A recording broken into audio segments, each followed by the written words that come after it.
Un des sujets qui est sur les lèvres depuis des années à Montréal, c'est l'accès au logement, l'accès à la propriété. C'est très normal que le 2 novembre, lors de la prochaine élection municipale, ça soit un des thèmes principaux des 5 partis qui sont impliqués. En tant que courtier immobilier qui s'inquiète de toutes vos questions immobilières, j'ai lu les 5 plateformes des partis principaux pour vous dire qu'est-ce que les autres ils promettent pour le logement et la propriété à travers dans leur plateforme pour les prochaines années. Je commence avec le parti de la mairesse sortante, la mairesse Plante, qui cette fois-ci va être représentée par M. Rabouin.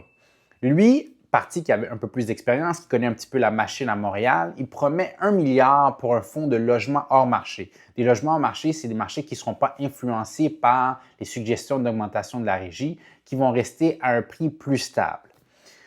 Eux, avec qu'est-ce qui s'est passé pendant la pandémie, ils suggèrent aussi de faire la conversion de bureaux en logements résidentiels.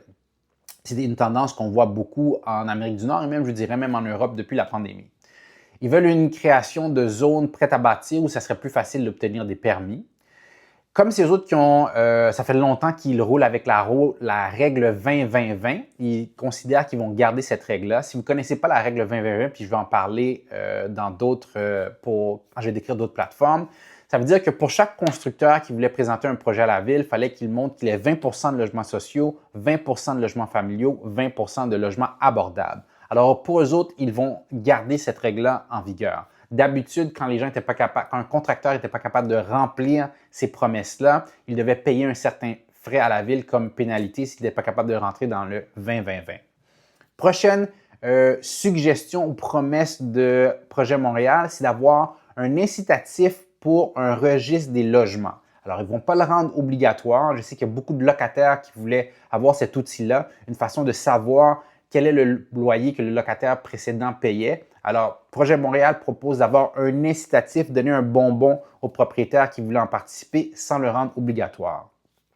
En termes de chiffres concrets, Projet Montréal promet de construire 60 000 logements dans les 5 prochaines années, alors d'ici 2030. Ils veulent aussi protéger plutôt le parc locatif existant pour essayer de réduire le nombre d'unités qui sortent de ce parc-là et le garder en bon état.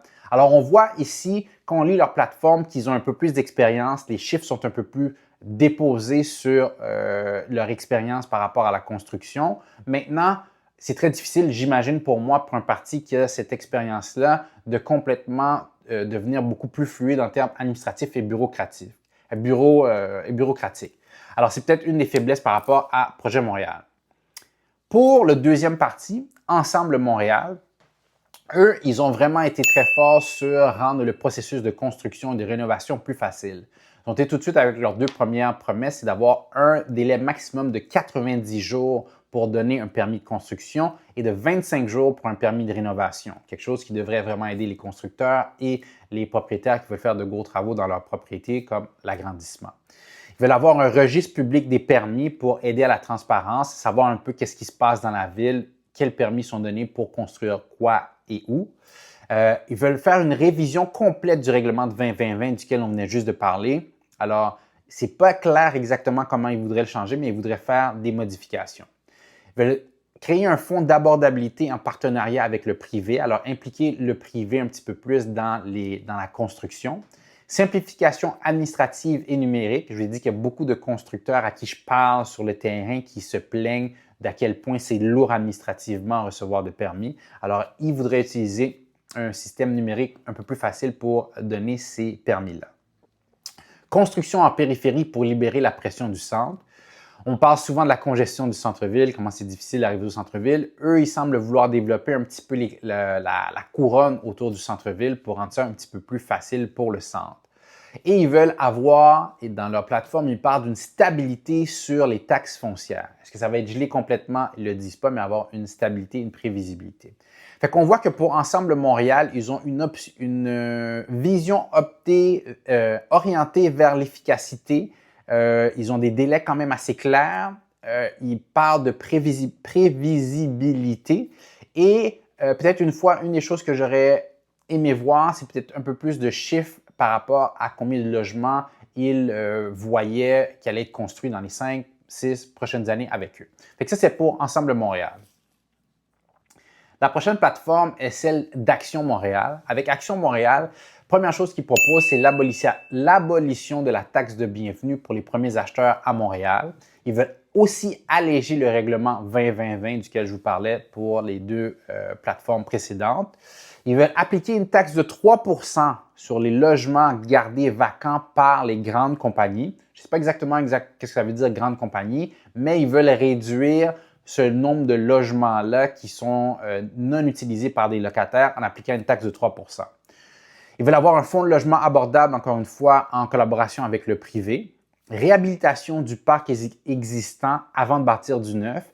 Alors, des fois, je ne sais pas si vous voyez, vous passez sur des rues, vous voyez du logement qui n'est pas en super bon état, du logement social. Eux, ils veulent rénover ça avant de bâtir de nouvelles structures. Ils veulent appliquer un délai maximum de 60 jours pour les permis. Encore une fois, bonne nouvelle pour les contracteurs qui disent que c'est lourd à ce niveau-là. Et une modernisation du système en utilisant, encore une fois, des outils numériques pour rendre l'application et l'obtention de permis plus facile. Alors, qu'est-ce qu'on voit avec Action Montréal? C'est une approche plus concrète, pensée et beaucoup orientée vers les actions rapides. Maintenant, pour Futur Montréal, le prochain parti, quand je lis leur plateforme, ils parlent d'un fonds public-privé pour stimuler la construction. Ils parlent d'une redevance qu'ils chargeraient sur les constructions de luxe pour aider le logement social. Il y a une mixité urbaine, bureaux, commerces et résidences qu'ils essaient de créer à proximité. Comme ça, les gens auraient moins, ça serait moins essentiel de voyager. Tout serait un peu plus construit, plus proche. Et ils parlent dans leur plateforme d'un programme Ville intelligente du logement. Encore une fois, utiliser des outils numériques pour rendre tout ça un petit peu plus facile. Construction écologique et densification douce. On parle souvent de ça en Amérique du Nord et en Europe, avoir des constructions qui sont faites un petit peu plus rapprochées. Comme ça, on évite l'étalement urbain et les transports en voiture. On parle de relocalisation de bâtiments vacants et en logement pour créer du logement modulaire, alors plus de logements créés de cette façon-là, et l'accent sur la durabilité et la technologie. Fait qu'ici, on a une plateforme plus ambitieuse, on ne parle pas de réforme des permis, alors tout ça reste, selon moi, un petit peu plus théorique. Reste à voir qu'est-ce que les autres ils ont promis qu'ils allaient faire peut-être dans d'autres communications qu'ils ont eues. Pour le dernier parti, en passant, ces gens, je suis courtier immobilier avec le groupe Chef Lanctot, puis on fait beaucoup de ces capsules-là immobilières pour vous aider à répondre à vos questions par rapport à l'immobilier à Montréal. Pour le dernier parti qui va vouloir votre vote le 2 novembre aux élections municipales, Transition Montréal, eux, ils parlent d'un urbanisme circulaire où on rénoverait avant de construire. Je pense qu'il y a 2 autres partis qui ont parlé de ça aussi. Fait que mettre l'emphase sur qu'est-ce qui existe et le rendre fonctionnel plutôt que de construire. Parler de critères environnementaux obligatoires dans toutes les constructions. Faire des rénovations éco-responsables. Alors, ils parlent vraiment beaucoup d'environnement dans leur plateforme par rapport au logement. Une participation citoyenne accrue pour choisir les projets. Un registre public des logements vacants qui aiderait les locataires qui cherchent à trouver des places dans une plateforme plus centrale.